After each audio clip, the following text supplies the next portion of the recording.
بسم اللہ الرحمن الرحیم الحمد للہ رب العالمین وبہ نستعین وصلی اللہ وسلم علی سید الانبیاء والمرسلین وعلی آلہ واصحابہ اجمعین ومن تبعہم باحسان الی یوم الدین، اما بعد۔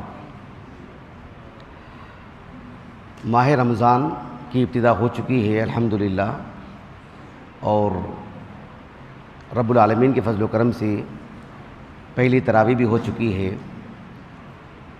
آج کی اس تراویح میں جس آیت کو لے کر ایک بات آپ کے سامنے رکھوں گا انشاءاللہ تعالی، اس سے قبل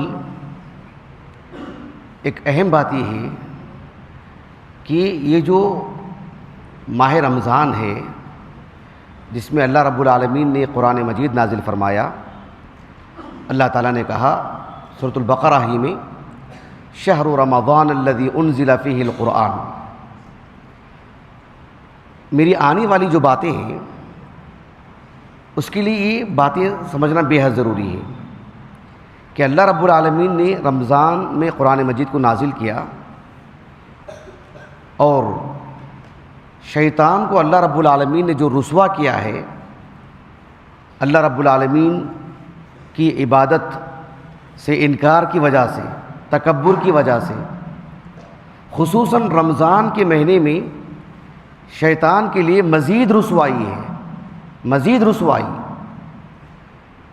جیسا کہ ایک حدیث ہے بہت معروف، سب جانتے ہیں، متفق علیہ حدیث ہے، صحیح بخاری کی کتاب الصوم میں اور صحیح مسلم کی کتاب الصیام میں ابو ہریرہ رضی اللہ عنہ کہتے ہیں رسول اللہ صلی اللہ علیہ وسلم نے فرمایا،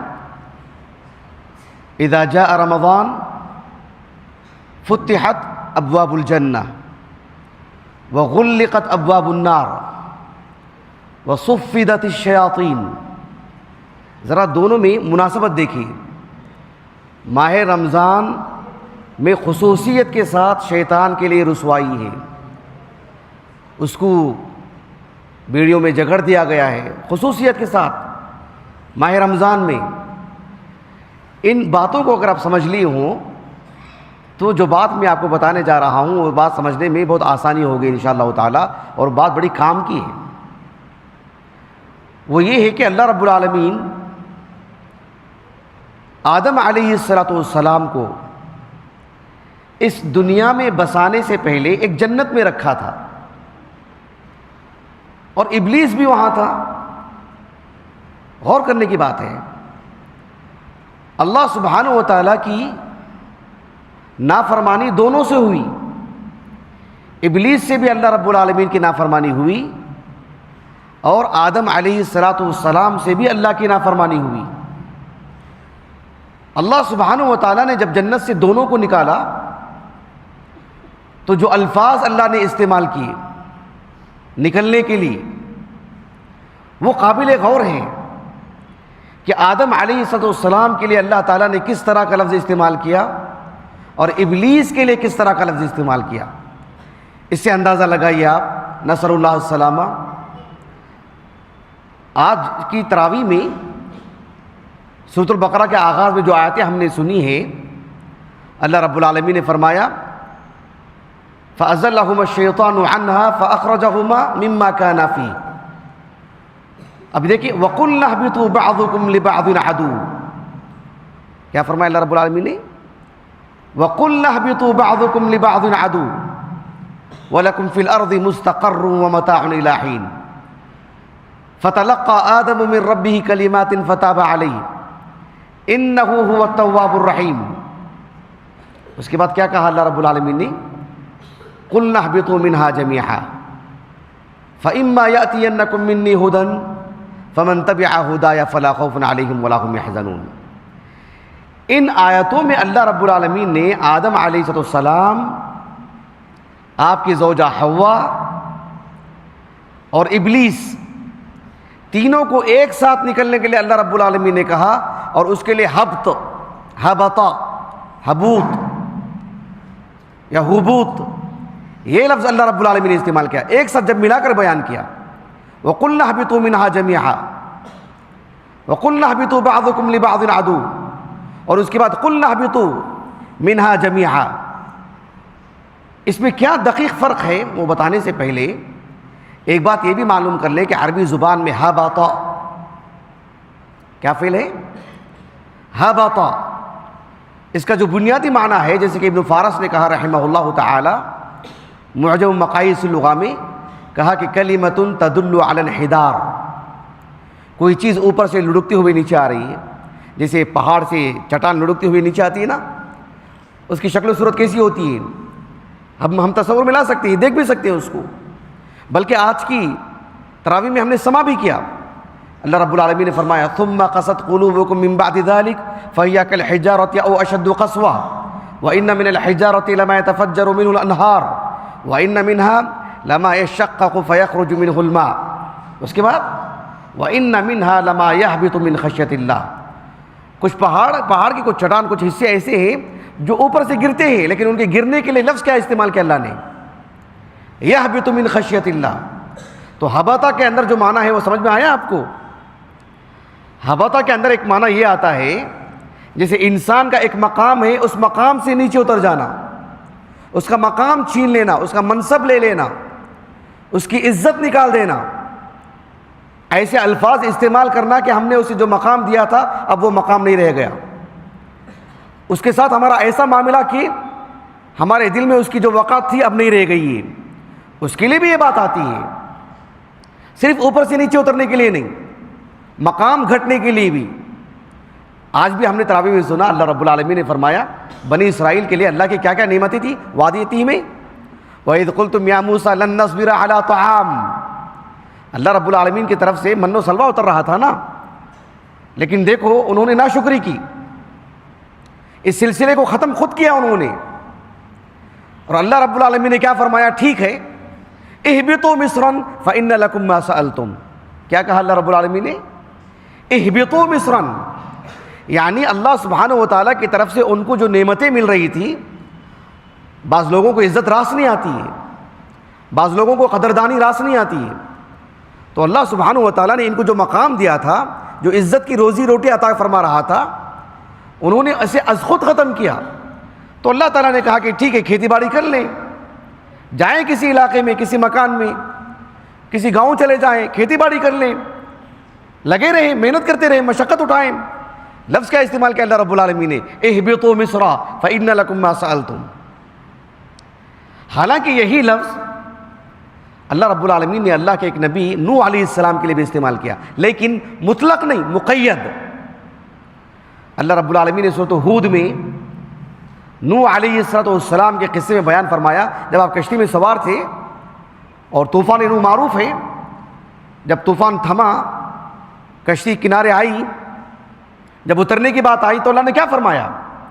وقیل یا نوح اہبط. صرف اتنا نہیں کہا اللہ رب العالمین نے، کہا کہ اہبط بسلام منا وبرکات علیک وعلی امم ممن معک. بسلام، سلام کی قید کے ساتھ. قلنا یا نار کونی بردا وسلاما کہا نا اللہ رب العالمین نے. یعنی ابراہیم علیہ السلام کے لیے آگ صرف ٹھنڈی نہیں ہوئی، سلامتی کے ساتھ، ورنہ ٹھنڈک بھی ایک عذاب ہے. تو نوح علیہ السلام کے لیے لفظ یہی استعمال کیا اللہ رب العالمین نے، قیل یا نوح اہبط، لیکن کہا کہ بسلام منا، مقید. ورنہ اس لفظ میں ایک طرح کی محنت ہے، مشقت ہے، آسانیاں چھین لی گئی ہیں. لیکن دیکھو جب بھی اللہ رب العالمین نے آدم علیہ السلام اور ابلیس کو ایک ساتھ اللہ نے ذکر فرمایا تو کہا کہ قلنا اہبطوا منہا جمیعا وقلنا اہبطوا بعضکم لبعض عدو. اور اس کے کچھ ایک آیت کریمہ کے بعد قلنا اہبطوا منہا جمیعا سورۃ البقرہ میں، اس لیے کہ دونوں کو ایک ساتھ اللہ نے بیان فرمایا. سورۃ طٰہٰ میں بھی لے لیجیے اواخر میں قال اہبطا منہا جمیعا بعضکم لبعض عدو فإما يأتینکم منی ھدی فمن اتبع ھدای فلا یضل ولا یشقی.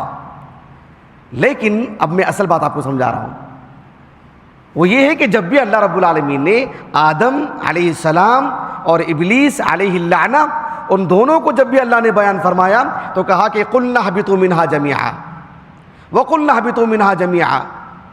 بات سمجھ میں آ رہی نہیں سمجھ میں آ رہی؟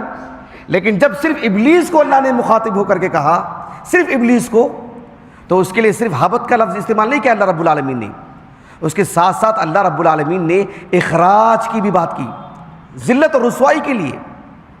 مثال کے طور پر آپ دیکھو سورۃ الاعراف کے آغاز میں اللہ رب العالمین نے فرمایا وَلَقَدْ خَلَقْنَاكُمْ ثُمَّ صَوَّرْنَاكُمْ ثُمَّ قُلْنَا لِلْمَلَائِكَةِ اسْجُدُوا لِآدَمَ فَسَجَدُوا إِلَّا إِبْلِيسَ لَمْ يَكُنْ مِنَ السَّاجِدِينَ۔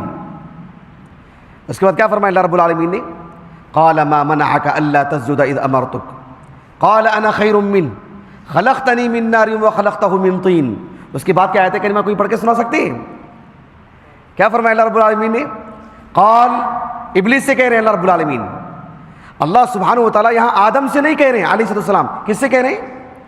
صرف ابلیس سے، لیکن خطاب دیکھو کیسے، الفاظ دیکھو کیا ہیں، قال فاہبط منها فما يكون لك ان تتكبر فيها فاخرج انك من الصاغرين۔ صرف فاہبط کہا اللہ رب العالمین نے، صرف فاہبط نہیں کہا بلکہ کہا کہ فاخرج انك من الصاغرين، یعنی اللہ رب العالمین آدم علیہ السلام کے لیے بس اتنا کہا کہ یہاں سے چلے جائیے، اس مقام سے اس مقام چلے جائیے، اتر جائیے یہاں سے، لیکن اللہ رب العالمین نے ابلیس کے لیے ایسا نہیں کہا، قال فاہبط، یہ بھی کہا اور یہ بھی کہا کہ فخرج انک من الصاغرین، فخرج انک من الصاغرین، ذلت کے ساتھ، رسوائی کے ساتھ۔ سورۃ الاعراف کی اس آیت کریمہ کے 4 آیتوں کے بعد دیکھو اللہ رب العالمین نے کہا قال اخرج منها مذءوما مدحورا، قال اخرج منها مذءوما مدحورا۔ ابلیس کو یا تو اللہ نے صرف اخرج کہا یا حبط کے ساتھ خروج کی بات کی، اگر آدم علیہ السلام کے ساتھ جوڑ کے کہا تو صرف فاہبط، قال اہبطا، اس طرح سے۔ جب ابلیس کو، صرف ابلیس کو اللہ نے مخاطب ہو کر کے کہا تو کہا کہ قال فاہبط فما يكون لك ان تتكبر فيها فاخرج انك من الصاغرين، اور چند آیتوں کے بعد کہا کہ قال اخرج۔ اس طرح کی کوئی آیت کریمہ بتا سکتے ہیں؟ ان کو انعام ملے گا انشاءاللہ تعالی۔ اس معنی کی کوئی آیت کریمہ ابلیس سے اللہ نے کیسے کہا؟ مثال کے طور پر سورۃ الحجر میں اللہ رب العالمین نے فرمایا قال فاخرج منها، کیا کہا؟ قال فاخرج منها۔ اللہ سبحانہ و تعالیٰ نے ابلیس سے اس طرح کی بات کہی، قال فاخرج منها فإنك رجیم وإن عليك اللعنة إلى يوم الدین۔ اس کی متشابہات ہے کہیں؟ ہے کہیں اس کی متشابہات؟ کہاں ہیں حفاظ؟ شیخ عمر فاروق کہاں ہیں حفاظ؟ سورہ صاد میں اللہ رب، ہاں جی فرمائیے فرمائیے، احسنت احسنت، آئیے ادھر آئیے ادھر آئیے، بارک اللہ فیک بارک اللہ فیک، ہاں پڑھیے، کس میں ہے؟ سورہ صاد میں، احسنت پڑھیے۔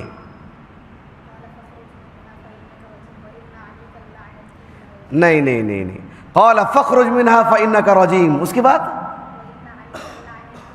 نہیں نہیں نہیں، کون پڑھیں گے؟ صحیح کیا ہے؟ ہاں سورۃ الحجر میں کیا ہے؟ قال فاخرج منها فإنك رجیم، قال فاخرج منها فإنك رجیم وإن عليك اللعنة إلى يوم الدین، اور سورہ صاد میں قال فاخرج منها فإنك رجیم وإن عليك لعنتي إلى يوم الدین۔ انشاءاللہ آدھا انعام تو ملے گا آپ کو انشاءاللہ۔ سورہ صاد میں کیا ہے؟ وإن عليك اللعنة نہیں ہے، وإن عليك لعنتي إلى يوم الدین۔ بات واضح ہو گئی؟ بارک اللہ فیک بارک اللہ فیک، بیٹھے۔ یہ جو اسلوب ہے اللہ رب العالمین نے جب آدم علیہ السلام اور ابلیس دونوں کو ایک ساتھ کہا تو کہا کہ قال اہبطا یا وقلنا اہبطوا قلنا اہبطوا جميعا منها جميعا، سورہ بقرہ میں جس طرح سے اللہ نے کہا۔ لیکن اللہ رب العالمین نے جب صرف ابلیس سے بات کی تو دھتکارنے کے انداز میں، اللہ اکبر، سمجھ رہے؟ کسی کو ہم زیادہ سے زیادہ کہہ سکتے ہیں، کسی کو اونگ آ رہی تو استاذ کیا کہتا ہے؟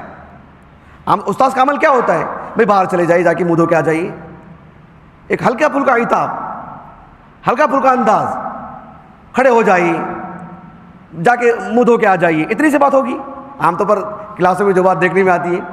لیکن اگر کسی کو ذلیل کر کے نکالے، کہا کہ تم یہاں بیٹھنے کے لائق نہیں ہو، کبھی میرے سامنے نہیں آنا، تمہاری اوقات نہیں کہ تم یہاں بیٹھو، یہ انداز ہے۔ قال فاخرج منها فإنك رجیم۔ اللہ رب العالمین نے آدم علیہ السلام کے لیے الگ اسلوب، جب دونوں کو ملائے تو آدم علیہ السلام کی عزت میں وہ ایک حد تک شریک ہو گیا تھا وہ، لیکن جب اللہ رب العالمین نے خصوصی خطاب کیا تو کس طرح سے خطاب کیا؟ دیکھیں اللہ اکبر.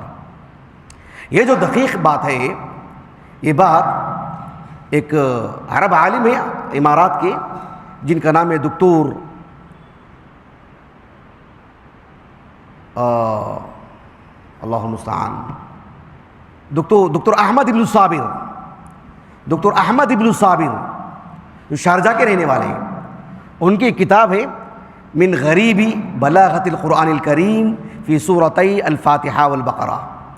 اس میں آپ کی بات نہیں ہے، ایک اور صاحب کا آپ نے حوالہ دیا ہے.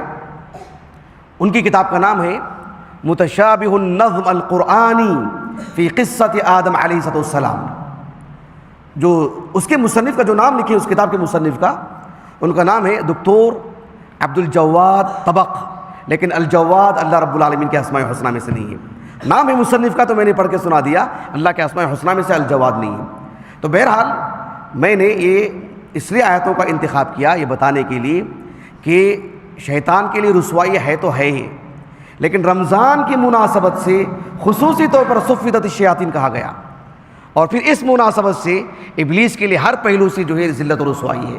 حتیٰ کہ اللہ رب العالمین جو الفاظ استعمال کیے جنت سے نکلنے کے لیے یا آسمان سے نکلنے کے لیے یا اس بڑے مقام سے نکلنے کے لیے، ابلیس جنت میں رہا ہوگا یا نہیں رہا ہے تو آسمان میں یا ایک بڑا مقام جو اسے تھا، کسی طور پر بھی جب اللہ نے بے دخل کیا تو دونوں کا گناہ الگ الگ، دونوں کی نافرمانی الگ الگ. جبکہ آدم علیہ السلام علی الفور توبہ کیا، آپ نے روئے، آپ اپنے آپ شرمندگی محسوس کیا، آپ نے گڑ گڑایا اللہ رب العالمین سے، اور پھر اللہ رب العالمین کے قریب آنے کی کوشش کی، لیکن ابلیس متکبر ہی رہا، اسی پر اڑا رہا. تو اللہ سبحانہ و تعالیٰ نے اس کے لیے الگ طرح کے الفاظ استعمال کیے. نسأل اللہ العافیہ والسلامہ. بارک اللہ فیکم جمیعا.